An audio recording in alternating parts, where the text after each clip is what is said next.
The verse of the day is Colossians 3:12 through 13. And it says, "Since God chose you to be the holy people he loves, you must clothe yourselves with tender-hearted mercy, kindness, humility, gentleness, and patience.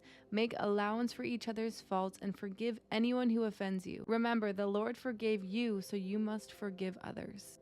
So yesterday we talked about how we need to put on our new nature. And in order to do that, we have to get to know the one who created this new nature to then become more like this new nature.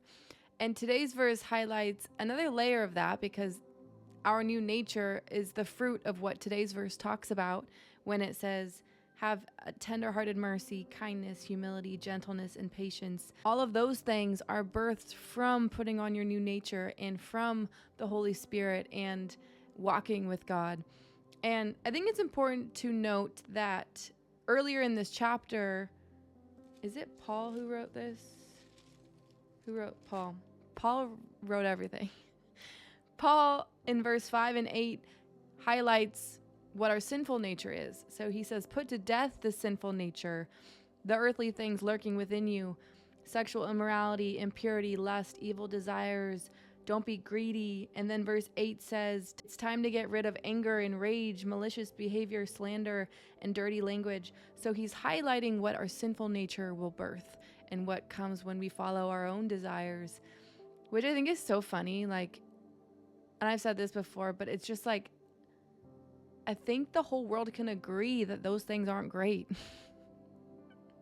And I think the whole world can agree that today's verse is a good thing to have. It's good to have tender-hearted mercy, kindness, humility. It's good to make allowance for each other's faults. All of that is laced with love, which if everyone tried to walk that out, our world would look a lot more like love. So Paul talks about what our sinful nature will do. Today we're highlighting what our new nature will do. I like how it says, "Since God chose you to be the holy people he loves." Since God chose you.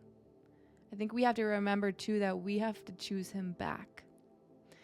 And sometimes people ask, well, why did God even put that tree in the Garden of Eden if he knew that sin would come into the world? And the answer is choice. He gave us free will. He gave us an option to choose, because if we didn't have a choice, that wouldn't be real love. That would be forced love.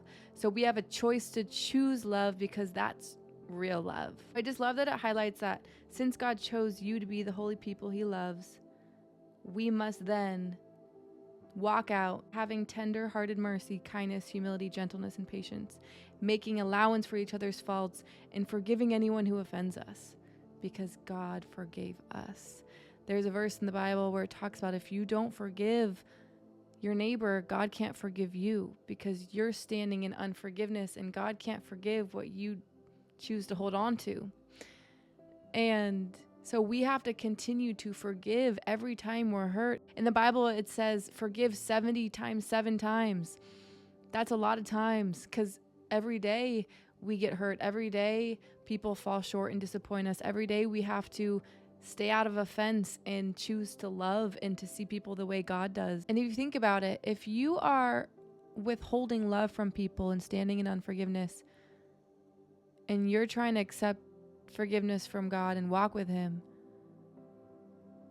that's you choosing to keep your sinful nature while also putting on your new nature. But you can't do both. You have to choose one or the other.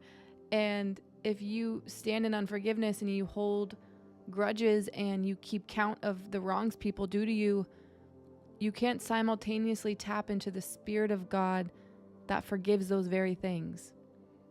So you're standing in unforgiveness and choosing your sinful nature over your new nature. The good news, though, if you practice the verse we talked about yesterday and learn to get to know our Creator, which will then help you become more like him, because you're going to become more like him and get to know him, you're going to be receiving more of God's unconditional love, which is going to change your heart, and then you're going to have more love to give. So when it comes to forgiving the people in our lives and making an allowance for people's mistakes and practicing tender-hearted mercy, kindness, humility, gentleness, and patience, all of that is birthed from the Holy Spirit. So it's not going to be in your own strength. And I think that's what we have to remember. Becoming more like God was never our doing to begin with. It's the Holy Spirit in us. Our job is to learn God more and more each day. And the more we do that, the more we're going to become like him. The more we're going to have more love to give to ourselves and then to others.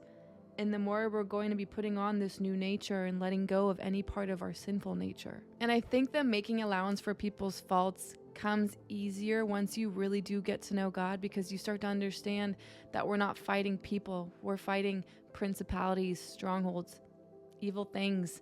So it's the evil, it's the sin within people that causes pain. It's not who they are. Just like God set you free from whatever it may be. It could have been addiction. It could have been anger. It could have been jealousy. It could have been bitterness, unforgiveness. The same way God can set us free because we know who we used to be is the same way God can set anyone else free in our life who might be acting a fool. I think today's verse is a good reminder of what it looks like to put on our new nature, what it looks like to be obedient, what it looks like to check ourselves. Okay, where do I not have tender-hearted mercy? Where am I keeping track of the wrongs people do to me? Where am I not giving forgiveness where I should? Where am I not kind? Where do I need more humility? Where do I need to be more gentle and patient? And those are the areas of opportunity that we can rely on the Holy Spirit more and ask God to help change us and renew us and make us more like him. The more you become more intentional about your areas of weakness, the more his strength is going to shine in those places, and you will effortlessly bear that fruit. You will effortlessly have more kindness to give, have more gentleness, whatever it is that you're needing, you'll have more of it because it will be God's strength in your weakness. And then that just speaks to who God is and will increase your faith and make you look more like him at the same time. I kind of love how it says, you must clothe yourself with all of these things. You must clothe yourself with tender-hearted mercy, kindness, humility, gentleness, and patience. Every day we have to get dressed, right? We clothe ourselves with clothing.